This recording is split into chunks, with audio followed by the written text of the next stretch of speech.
to put a safe end to the unlawful occupation of our downtown core and improve neighborhood safety. Our surge and contain strategy, which has reduced the footprint of the demonstrators, continues. As we do police operations, our police operations are focused on enforcement in our downtown core. Yesterday, an important court order was issued in relation to the demonstration. The Ottawa Police Service is authorized to enforce compliance with the terms of a court order. The Ottawa Police Service continues to have authority under Section 127 of the Criminal Code to arrest and lay a charge for breaching a court order. Ottawa police officers will exercise enforcing this order and any criminal investigation arising from an alleged breach of this order. We're working to ensure we're enforcing the order. Work is underway to fully brief all officers on the terms of the order and their role in enforcing it. We continue to capture and document evidence. We'll have an update on this later today. As more resources become available to us, we will use them specifically to focus on the unlawful demonstrators whom have chosen to remain in our city. To date, we've made 22 arrests, issued more than 1,300 tickets, and have 79 ongoing criminal investigations. We've seized fuel and cut off material, financial, and logistical support to the occupation. I also want to be clear, we're not just dealing with demonstrators in Ottawa. Yesterday, working with Ohio Police, we were able to trace, identify, and arrest an individual for calling in fake threats designed to deceive and distract our emergency resources. Many of the remaining demonstrators are highly determined and volatile. They've begun filling gas canisters with water, distracting officers, or otherwise attempting to subvert our efforts. Yesterday, we had an attack on our hardworking officers. While attempting to seize fuel from demonstrators, multiple officers were swarmed by these same demonstrators. We've initiated a criminal investigation into this matter. We've seized and towed some vehicles and continue to face resourcing and operational challenges in doing more. Many heavy vehicles in the downtown core have been immobilized. Recent aggressiveness towards our officers is unacceptable. We've identified our need for the 1,800 officers and civilian personnel that will bring a safe end to this occupation. We do not want anyone to be injured. We know that some demonstrators have indicated a desire to leave. In some cases, they're blocked in by other vehicles, and where possible, we're working to facilitate their departure. Through intelligence, we've also learned that almost 25% of the 418 trucks encamped in our city have children living in them, children who could be at risk during a police operation. We're working with the Children's Aid Society to ensure their welfare and safety. Finally, our message to demonstrators remains the same: don't come. And if you do, there'll be consequences, including financial consequences, for your illegal and unlawful behavior. Thank you.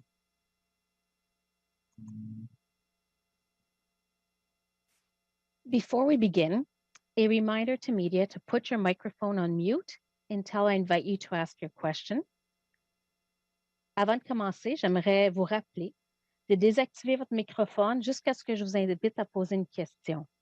Also, we do have Emergency Services General Manager Kim Ayotte from the city, who's a subject matter expert, and he will be off camera unless questions are asked directly to him.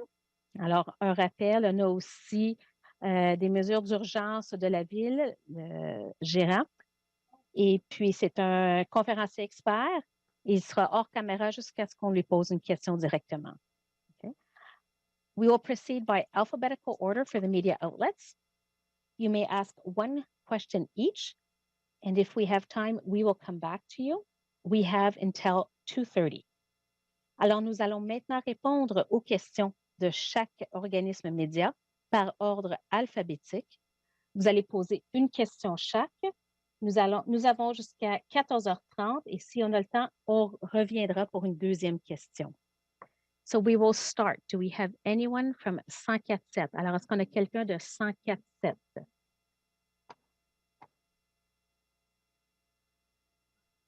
I do not see anyone from 104.7. We will move on to CBC Ottawa.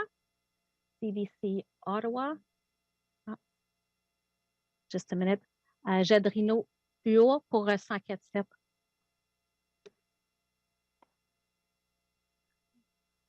Okay. Désolé. Vas-y, Jadrino. pas avec le 147, je suis avec Bell Media. My question, Mr. Bell, you told us about an attack, and Mr. Slowly talked about injuries to some of your officers as well. Can you give us an idea of how many officers were injured and the kind of injuries that they suffered? Merci Jordan pour votre question. In terms of serious injuries to our officers, we're very fortunate to report that we haven't had any to this point.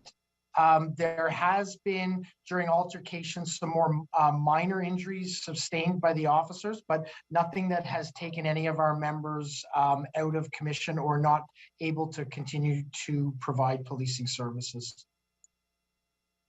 Merci. Thank you. And now we'll go with CBC Ottawa. I see that Kate Porter is here. So Kate will be giving you the mic shortly, and you can ask one question.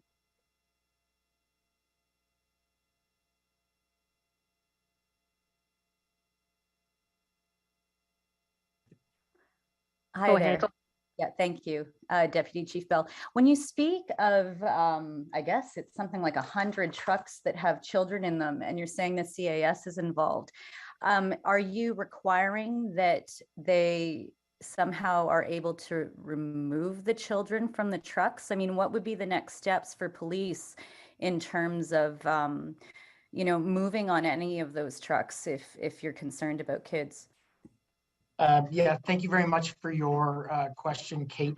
So we identify that concern for us. It's something that has come to us early in the course of this occupation. We observed through members who are moving around within the crowds that they began to saw children, families that were actually had attended here to take part in the occupation. It's something that greatly concerns us. It's something that concerns us for the well-being of everyone within the area, from the risk of carbon monoxide and fumes, the noise levels that we know are experienced by the neighboring areas, as well as the people that are right in the occupation.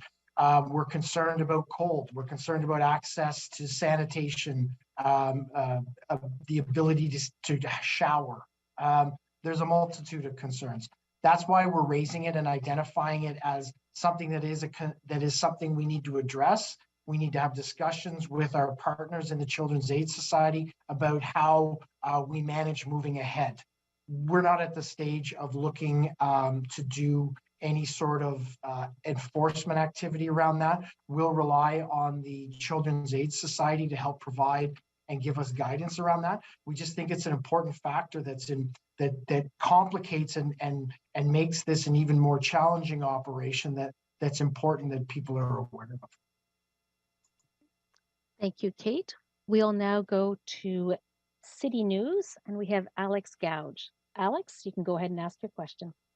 Hello. So my question is for Deputy Chief Steve Bell, and how logistically how much difficulty does the fact that people are bringing in water in these fuel tanks, how much difficulty does that put on the Ottawa Police Service in terms of enforcement? Thanks for the question, Alex.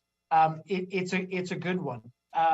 What I can tell you is it does provide a layer of logistical complexity to us. If the number of gas cans going in, it creates challenges for us to actually conduct searches, to stop and conduct searches, ultimately seize those gas cans and the fuel in them, and potentially charge someone as a result of that. The other thing it does for us is identifies a level of sophistication and a level of ability of this group to try and subvert police efforts. That's concerning to us. We know where we continue to have discussions with the demonstrators about the occupation. We are actively looking to find remedies and resolutions to end this. But we know that as they harden in their position and as they try and engage in activity that subvert our efforts, it's quite concerning to us. Thank you, Alex. Next, we'll go to Ted Raymond with CTV Ottawa. Ted, you can go ahead. Thank you. My question is also for Deputy Chief Bell. I'm asking about, you mentioned off the top that several of the vehicles that are parked downtown have been immobilized. We've heard of reports of vehicles having their tires or their wheels taken off, that sort of thing. How does that affect your abilities to start to remove these vehicles? I know the city's also had trouble getting towing companies to cooperate. In terms of actually moving the vehicles that are blocking streets out of the downtown, what are your next steps, and when can we see more of that action taking place given the situation? Thanks for the question, Ted. Yeah, the immobilizing of the vehicles in the occupation area is extremely concerning to us. You're absolutely right. We've seen vehicles that have had their tires taken off. We've seen larger vehicles that we know have had their brakes bled to make them rendered immobile. We identified early on there's many layers of complexity to dismantling this occupation. One of them is the sheer size of it. It covers, as we know, many blocks within our city's downtown core. The other challenge is the size of the vehicles.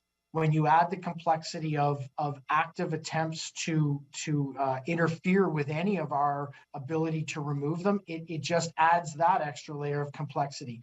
What I can tell you is it's something that we're absolutely considering. It's something we're planning around. And ultimately, at the end of this, when the occupation is over and people go home, we know that we're going to have to do some cleanup in that area, and we're making operational plans to actually achieve that. Thank you. We will now go to Global News. Craig Lord. Craig, you can go ahead. Hi there, thank you. So we know we've heard a lot about the need for additional officers, 1,800 more personnel, but looking at all the options available to the police in the criminal code, powers potentially granted by the courts or declarations by the province or the federal government, does the Ottawa Police Service currently have all the legal authority that you feel you need to end this protest, or are there additional powers or authorities you're going to be seeking to acquire before this can officially be routed and ended?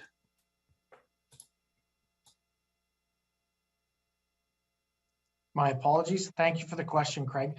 As we indicated very early on in the early days of this, everything is on the table for us to consider in terms of options. You are absolutely right. There are several legal avenues that we need to explore and continue to explore. As part of our ask in resources to come and assist us, it is not only uniformed officers to be engaged in our frontline, front-facing activities. We have within there lawyers, legal competencies that we're seeking from various different agencies, including Transport Canada, the Ministry of Transportation Ontario, experts in insurance, experts in licensing and registration of these types of vehicles, these types of large trucks. So we do know there are several avenues for us to explore. We've brought together an investigative strategy that looks at all of those different avenues, and we will use everything within our means that currently exists and explore anything else that we need to have added to our toolbox to hold the people that are engaged in this accountable. Thank you. We'll now go to the Ottawa Citizen, Matt Lapierre. Matt, you may go ahead. Good afternoon, Deputy Chief Bell. I was just wondering if you can give us any kind of updated timeline. Do you expect the protest to continue through this weekend? Do the police have any kind of new operating timeline, any expectation? Thank you very much for the question, Matt. So from the beginning, we have never identified timelines for this. We want this occupation to end as soon as possible. We want these demonstrators to pick up, realize that their message has been heard, and go home to where they came from so that our citizens can have their city back. We feel we deserve this, and our citizens are very loud in calling for this to end. We continue to work every day to as expeditiously and safely end the occupation so the citizens of Ottawa can have their city back. Thank you, Matt. We now go to John Willing with the Ottawa Sun. John, it shouldn't be long and your mic should be unmuted.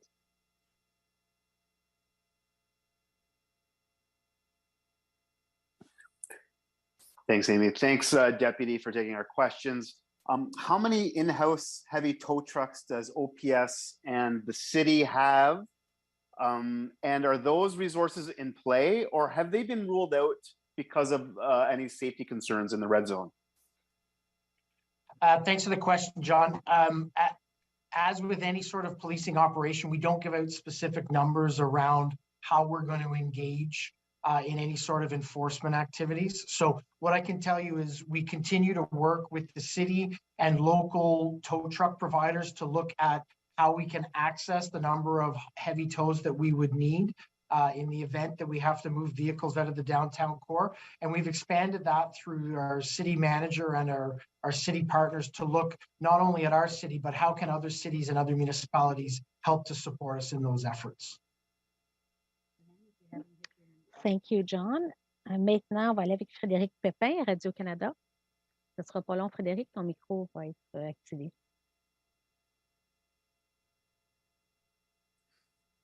Oui, merci. So, Deputy Chief Bell, I'm not sure if you can answer in français. I heard you say hello, so so this is what I'm going to do. I'm going to ask you the question, Deputy Chief, and maybe Mr. Ayotte can also give me a comment on that en français. But it's really a police question, so I'm going to give it to you in English.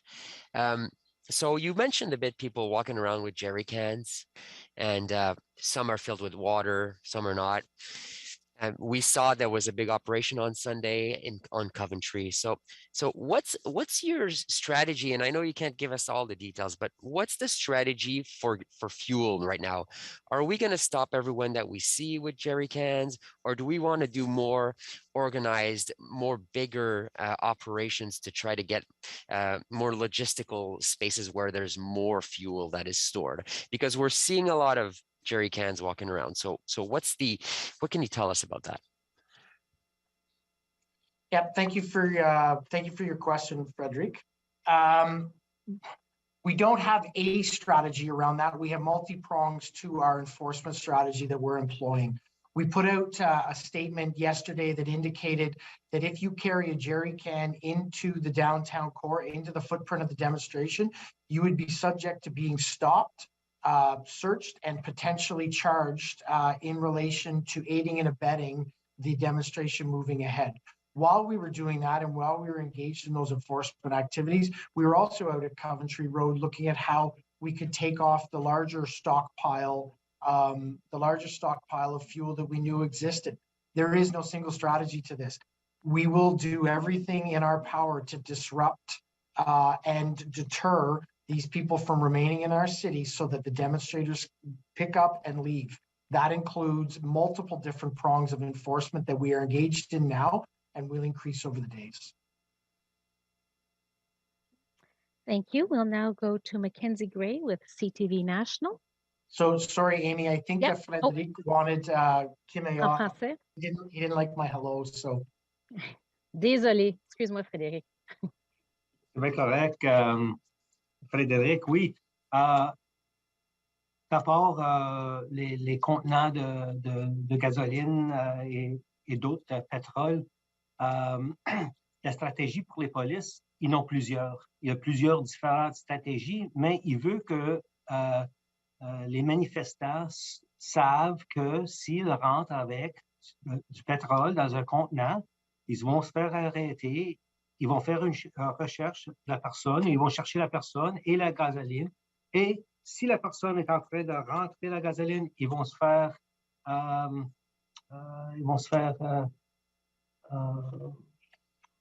arrested.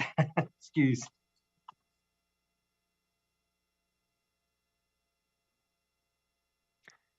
OK. Est-ce que ça va, Frédéric? Ou est-ce que tu as besoin d'un peu plus? Oh non, c'est parfait. Merci, Monsieur Ayotte. Merci beaucoup. Merci. So that now covers our local media. If we have time, we will come back and we will now start with our national media. So we're going to go to CTV National, Mackenzie Gray. Go ahead, Mackenzie. Hi there. Thanks for taking questions today. Questions for Deputy Chief Bell. Yesterday, when we were at a press conference with the police chief, he was talking about how there was going to be strict enforcement of the no fuel moving into the downtown core. Literally at the same time, he was telling me that at the press conference, our crews were out downtown, saw wheelbarrows full of jerry cans going right by police officers. And when we asked the police officers why they didn't stop them, they said that, well, there might be water in there, so they're free to move into the area. Why should anyone in the city believe that why the police are actually going to be able to enforce this when we have concrete examples of large amounts of fuel and jerry cans moving into the downtown core and the police standing by and doing nothing? Thank you for your question, Mackenzie. And it's a really good question. Yesterday, you saw us lay out the request for augmented resources to come into the city to help us manage the situation around the demonstration, around the occupation and the demonstrators that were in that area. One of the things we identified in early days is it was going to be really important for us to cut off the flow of fuel into that area. As you've just indicated through the pictures that you've taken, there are many different ways, different places that flow is coming in through. We believe that the 1,800 officers and civilian members that we've requested will help us harden up the perimeter of that will lead us to be able to have better success in interdicting fuel as it enters into the demonstration area. We are doing interdiction. There is no doubt. There were several charges yesterday, several seizures yesterday of gasoline. We also have the example where one of our members was swarmed during one of those interdictions. And ultimately, we had to bring a public order team in to help protect the member, effect the arrest, and take the subject and our members out of that area. It is important that we have the right number of officers, right number of members present to be able to safely effect those arrests and safely do those interdictions. That's why we've asked for the numbers of officers we had to make sure that we can do the enforcement job that we know we need to do. Thank you, Mackenzie. I do believe that Michelle Allen from CBC Kingston, you had your hand up earlier. So Michelle, if you have a question, we'll be going to you. Hi, thank you. My question is, why haven't the police considered removing the protesters before removing the vehicles? If local companies won't help seize the vehicles and impound them, also couldn't you just go to the military, who have lots of heavy recovery vehicles and the means to defend their personnel, and bring them in? Thank you for your question, Michelle. As we indicated early on in this, we're looking at all sorts of different options to safely, peacefully, and expeditiously end this occupation. Have these demonstrators removed from our street, have them move from our street so that we can get back to life as normal in Ottawa. We look at all sorts of options for removing the vehicles and having the people who are in that area either leave willingly or leave through intervention by our police services. All of those options still remain on the table, and we will continue to look at how we manage the situation and what we need to do at any point to peacefully end this. Okay, thank you. We're going to go to Christy Kirkup from the Globe and Mail, followed by, followed by Tonda with the Toronto Star, and then we're going to be asking media to raise their hands because we will have time for some more questions. So Christy, do you have a question? Hi, thank you. Good afternoon. Downtown Ottawa residents have expressed they're very concerned about the images of the alleged arsonist starting a lobby fire at a condo building and then taping the doors shut. And I know that the police force has posted images of suspects. I'm just wondering if you can tell us about what police believed happened there. I appreciate you've said that there is an investigation underway and there's limitations on how much you can get into that. But is there any reason to believe there is a connection with the trucker protests, and have the suspects been identified? Yeah, thank you for your question, Christy. As I reported yesterday, there was images that were captured of that as part of the initial complaint that we received. We have investigative teams who are assigned to that. Those images have been taken and shared widely through our networks across the country in order to look to identify the people involved in that very troubling, very terrible act. We absolutely understand the community's concern around something as dangerous as that, so we actively are investigating it. I don't have an update for you on that now, but what I can tell you is I do know that incidents like that are creating great amounts of community concern in the neighborhoods that are surrounding this demonstration. Although we don't have any direct linkage between the occupation, the demonstrators, and that act, the community is at a heightened risk because of those activities. We take that very, very seriously, and that's why you've seen our increased presence in a surge capacity and our increased enforcement in those neighborhoods to try and ensure that those residents have safety and security in their own neighborhoods, in the houses that they live. I know today a community meeting is occurring between the local ward councillor and members of that building, and the Ottawa Police are actually a part of that meeting as well. In ensuring that people feel safe where they live is ultimately absolutely important to the Ottawa Police Service, and we are taking all steps to make sure that that feeling of safety and security comes back. Thank you. And now we'll go to Tonda McCharles from the Toronto Star.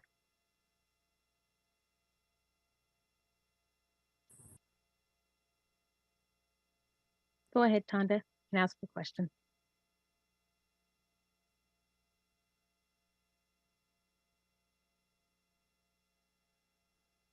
You are on mute. Sorry about that. Now I'm back. Sorry. You're good to go. Thanks, Deputy Bell. I may have missed it, but I didn't, unless you already said how many of those extra 1,800 resources you've been actually given, if you've nailed that down. If you have already said that, I wonder if you could just clarify. But my question really goes to, we've already heard the federal government say that they are not prepared to talk to these convoy organizers. This afternoon, the public safety minister called them a small minority, very angry. It's no longer about truckers or vaccines. So given the federal government's position on that, I want to know, I haven't heard you say what the plan out of this is then. If they want to talk to the feds won't talk to them, and you're only in charge of logistics, you seem to be powerless to change anything. Thank you very much for your question, Tonda. So I'll start with the numbers. We put an ask out for 1,800 officers, sworn and civilian members. We continue to work with our partners and with our planning teams to identify exactly where those officers are going to be coming from. We have had from the beginning of this, we've had absolute cooperation with many of our partners. The RCMP and the OPP have provided resources to us to help support us. Police services across Ontario have actually identified resources to come and help work with us. That cooperation absolutely continues, and we thank all of our policing partners for their help and assistance through this.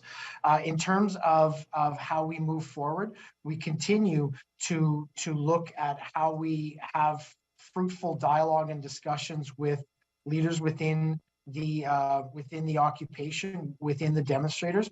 We have strong police liaison team assets who are deployed on a daily basis and have ongoing and regular conversations with with the people who are leading this occupation. That is exceptionally important for us, that we continue to have those dialogues. As we move through, we will continue to look at all of the options we have. You've seen an increased enforcement presence from us. To date, we've had over 1,300 charges. We've had over 1,300 traffic violations identified.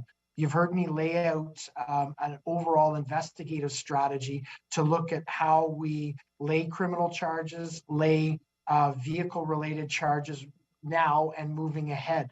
There is absolutely a need to end this. We are actively working to do it through peaceful, progressive negotiations, but we also have looked at enforcement angles to move us ahead. Thank you. And before we move on to a possibility of a few more questions, I want to make sure that every media has been able to ask. So if you have not been able, you could raise your hand. And I do see Laura Osman. So we'll give you the mic and just identify what media you're with before you ask your question. It won't be long. Hey there, Laura Osman, the Canadian Press. I wanted to ask you again about this 1,800 officers that you're looking for. You mentioned earlier that you sort of need more officers in order to sort of harden that perimeter. So a lot of people are wondering why the city doesn't file sort of more injunctions to get the vehicles out of there. But if they did, would you actually be able to enforce that with the officers that you have at this point, or is it a resource issue? Thanks for the question, Laura. So the 1,800 officers are for a multitude of different activities. You've heard us talking about hardening the area around the demonstration and around the occupation. It takes upwards of 400 plus officers a day to manage that footprint that we currently have and actively look to shrink that footprint. Beyond that, we know that we need legal resources. We know we need investigative resources to look at the investigative strategy that we are looking to implement to create increased enforcement activities. We know that we need public order assets to be here to support us, as was evident yesterday as we began to do fuel interdiction as it went into the site of the occupation. It is going to take, and we've identified a number of resources to come in and support us to end this. We are absolutely committed to ending this, and that's why we've made the large ask we had, so that we can have the presence we need to successfully, expeditiously, and quickly end this occupation. Thank you. And I've just been advised that DC Bell was actually gonna have to leave earlier. So we have time for 3 more questions. And okay, I just see that Guy Quenneville, CBC. So we'll let Guy ask a question. Guy, you are good to go.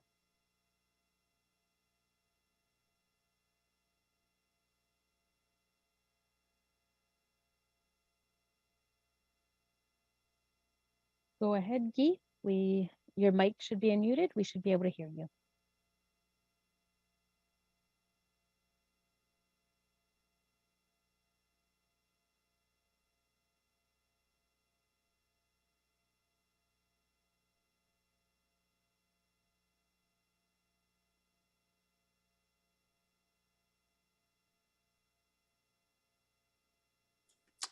Hi, this is actually Xiaoli Li from City News. I'm sorry for the, I didn't realize. My question, I'll just get to it. My question concerns the staging areas being used by protesters. I understand that police have moved to dismantle the one at Confederation Park, but there's also a staging area on Coventry Road. I just want to know, does OPS know how many staging areas convoy protesters are currently using, and what's being done to discourage the establishment of further staging areas in suburbs like Vanier that could potentially essentially move some of the undesirable elements of these protests into other neighborhoods? Thank you for your question. Right from the beginning of this, as we started to have discussions and bring planning around, we really strongly relied on gathering intelligence and information around the progress of the convoy across Canada, ultimately the initial weekend demonstration that led to the occupation we're currently seeing. We continue to work with partners between the OPP, the RCMP, the Sûreté de Québec, and the Gatineau Police to bring intelligence information in to identify things exactly like those fuel depots that we're seeing. We will continue to bring that information in, and as we learn about them and develop plans around them, we will actively shut them down, because we know they are a major source of contribution to keeping the activities of the occupation going. Thank you, and I apologize for the pronunciation of your name. We have time for one final question, and it'll be Ted Raymond with CTV Ottawa. Go ahead, Ted. I believe you did have a second question. Yes, thank you. I wanted to ask Deputy Chief about the mood among the rank and file police force now. We've got a city basically questioning how you're doing your job. I wonder if you could just talk a little bit about what morale is like, and just as an aside to that, with bringing in these 1,800 additional resources, would that be a boost? Thank you very much for asking that question, Ted. Our members are tired. They are very tired. They go out every single day down to our downtown core to try and take back a portion of our city that's been lost to this occupation. They work extremely hard in cold weather and extremely difficult conditions to manage this, what is a demonstration and occupation, and they find it extremely challenging. The morale is challenged through this. There's no other way to put it. This is an extremely difficult job. They continue to work day in and day out. Some of our resources had to work 7 days straight, up to 18 hours a day, in order to keep the city safe. They've done an exceptional job, and I'm extremely proud of the work they're doing. Everything they do is here to help support safety and security in our community, and particularly to support the safety and security of the residents who are affected directly by this occupation. It has been a challenge for them. They continue to show up every single day and do amazing work. We asked for 1,800 officers, which is a big ask, because our members need that help and support in order to bring this to an end. I'm glad you asked about our officers, because this has been challenging for them. And I got to tell you, I'm proud of the work that they do every single day. Thank you. And before we close, I'm going to offer Mr. Ayotte if he has any remarks that he would like to provide, and then that'll be the end of today's media availability. Mr. Ayotte? Thank you for that. I just want everyone to know that the city is doing absolutely everything possible to help support the police in this. And we've had staff working very hard as well. And we're all very anxious to get this completed and over with. So please, know that we are working extremely hard to try and resolve this issue. And we're engaging all levels of government to try and do so. Thank you. En français, Monsieur Ayotte, s'il vous plaît. Oui, certainement, Frédéric. Je voulais juste dire que la Ville d'Ottawa travaille très fort avec la police pour essayer de régler et finir cette occupation. Nous travaillons avec les différents niveaux du gouvernement fédéral, provincial. Nous sommes certains que ça va finir, mais on demande un peu de patience. Je sais qu'il y a eu beaucoup de patience. On veut juste laisser le monde savoir qu'on travaille très fort pour essayer de terminer cette occupation. Merci. Thank you. This concludes today's 30-minute question period. Alors, ceci conclut la période de questions de 30 minutes d'aujourd'hui. Thank you very much for joining us. Merci de vous être joints à nous.